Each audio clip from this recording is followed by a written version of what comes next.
What's going on, everybody? Mortem here, this time bringing you some information about the newly announced The Expanse Osiris Reborn title from Owlcat Games. Because, as it turns out, this is the third-person action game they've been working on for quite some time, but action in the sense of things like Mass Effect, which obviously this is going to share a lot of vibes from, despite being set, of course, in the Expanse universe. Now, while I am going to obviously cover a bunch of the announcement details in this video, I just wanted to mention that a little bit later today, like 6 hours or so after this video goes live, I'll be jumping onto a live stream with Owlcat so I can ask them some questions directly about it, and there's a good chance, at the very least, I will have a secondary video of that up later today myself on this channel, where we'll, of course, get some extra information. But with no further ado, let's jump into it. Now, let's assume you don't know what The Expanse is, and in that case, it's a sort of multimedia franchise. It had a really good TV show that spanned like 6 seasons. It's a series of books,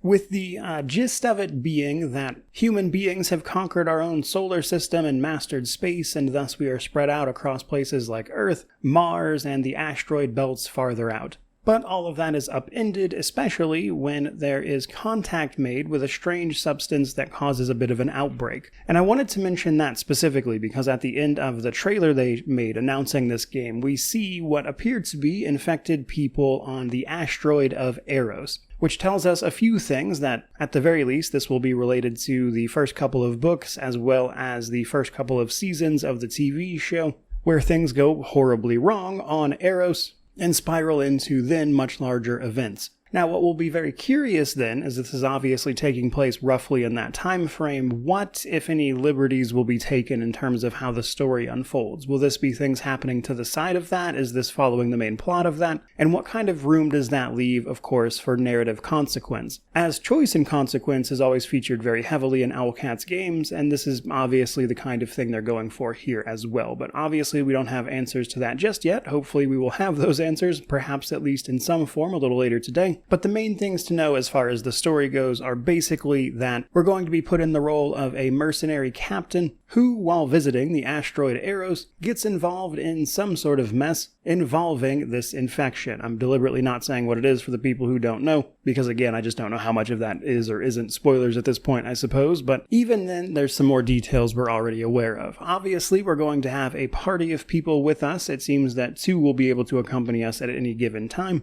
and these will, of course, function as our companions, and while we don't have names or anything like that, we have seen, of course, their faces via the key art for the game, although it's my understanding this probably isn't all of them, but again, that's something we'll have to wait for more information on. Now, what's especially interesting, though, is our character. You see, while we will be playing this sort of captain character, you will be able to create them. They will be either an Earther, a Martian, or a Belter. The difference basically being where in the solar system you were born, with Earther being pretty self-explanatory, as well as Martian being from Mars, and then the Belters are people who were born and raised in the asteroid belts. Now, the varying gravity of each of those places, of course, results in some differences in how they operate as well as look, with Belters in particular being perhaps the most dramatically different, but Martians and Belters being both taller than normal humans on Earth due to the reduced gravity of where they live, leading to apparent differences and, of course, the interests of each individual area being represented more or less by their own forms of government, and thus there are all sorts of political back and forth and conflicts therein. But what I'm especially interested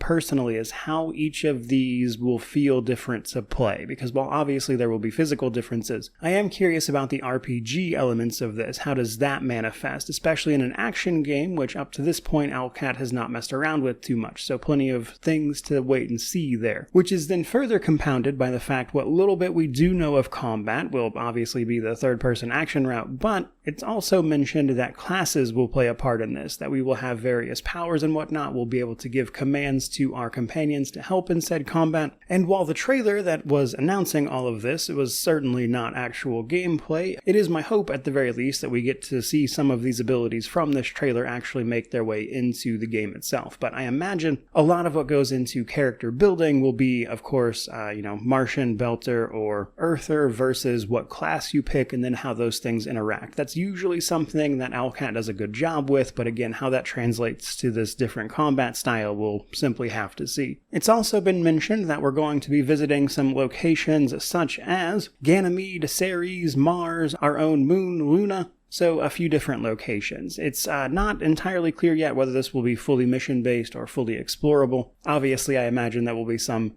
method of the two, given that it was announced that our ship seems to operate as a main hub yet. So obviously, if the Mass Effect vibes haven't fully kicked in yet, I imagine they have by now. But as of this moment, with this announcement, that seems to be the bulk of the information we have. Obviously, I'll be asking a bunch of follow-up questions in the interview I'm going to have a little later today, many of which I sourced directly from you, the audience, so expect to hear more soon. However, to give some just thoughts and opinions about the reveal itself, I will say that the trailer looks fantastic. There's a little bit of actual gameplay at the end there, but it seems to be early, and the fact that we don't have a release date yet leaves me to believe like 2026, 2027 at the earliest. But in this case, I think it's probably best that Owlcat take as much time as they need, given this shift in genre from their more traditional isometric CRPGs. This is obviously a new front for them, and I would say it's especially important that they nail it. Because, if we're being very blunt, there's a very BioWare-shaped hole in people's hearts these days, and I think if they can capture that market and what's missing there, there is a very real chance, given